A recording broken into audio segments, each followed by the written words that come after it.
ITDA సమావేశ మందిరంలో నేటి నుంచి 3 రోజుల పాటు ఆది కర్మయోగి అభియాన్ జిల్లా స్థాయి శిక్షణ కార్యక్రమం నిర్వహిస్తున్నారు. జిల్లా collector Jitesh V Patil, ITDA project officer Rahul ఈ కార్యక్రమాన్ని ప్రారంభించారు. కేంద్ర గిరిజన వ్యవహారాల మంత్రిత్వ శాఖ ఈ అభియాన్ను ప్రారంభించగా గిరిజనుల సాధికారత కోసం సబ్కా సాత్, సబ్కా విశ్వాస్, సబ్కా ప్రయాస్, సబ్కా వికాస్ సూత్రాలతో ఈ పథకం రూపొందింది. గిరిజన గ్రామాల్లో సేవలు అందించడం, స్థానిక సమస్యల పరిష్కారం కోసం యువత, మహిళలను ప్రోత్సహించడం ఈ కార్యక్రమం లక్ష్యం. అధికారులు రోజుకు 1 నుంచి 2 గంటలు గిరిజన ప్రాంతాల్లో పనిచేయాలని, కేంద్ర రాష్ట్ర పథకాల లబ్ధిని గిరిజనులకు అందేలా చూడాలని రాహుల్ సూచించారు.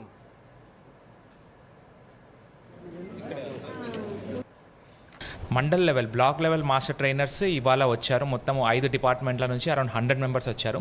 డిస్ట్రిక్ట్ లెవెల్ మాస్టర్ ట్రైనర్స్ వీళ్ళకు ఈ 3 days విలేజ్ లెవెల్లో ఏం చేయాలి, విలేజ్ లెవెల్లో ఏ ప్రాబ్లమ్స్ ఉన్నాయో ఎట్లా ఐడెంటిఫై చేయాలి, విలేజ్ లెవెల్లో పనిచేస్తున్న వాళ్ళకు ఎట్లా మోటివేట్ చేయాలి అన్నది ఒక 3 days క్లాస్ రూమ్ ఎక్సర్సైజ్ అని కాకుండా వాళ్ళకు మంచి యాక్టివిటీస్తో ఇవన్నీ నేర్పిస్తారు. నెక్స్ట్ ఈ month 9th, 10th village level training programmes ఉంటాయి. దాని తర్వాత విలేజ్ లెవెల్ వాక్ అని ఉండేసి ఆ ఊర్లో ఎన్జిఓస్ సహకారంతో మా విలేజ్ లెవెల్ ట్రైనర్స్ విలేజ్లో మొత్తం నడుస్తూ ఏమేమి సమస్యలు ఉన్నాయి, ఇండివిజువల్ బెనిఫిట్స్ ఏం మిస్ అయ్యాయి, కమ్యూనిటీ బెనిఫిట్స్ ఏం మిస్ అయ్యాయి, అవి ఎట్లా వస్తాయని చెప్పడం జరుగుతుంది.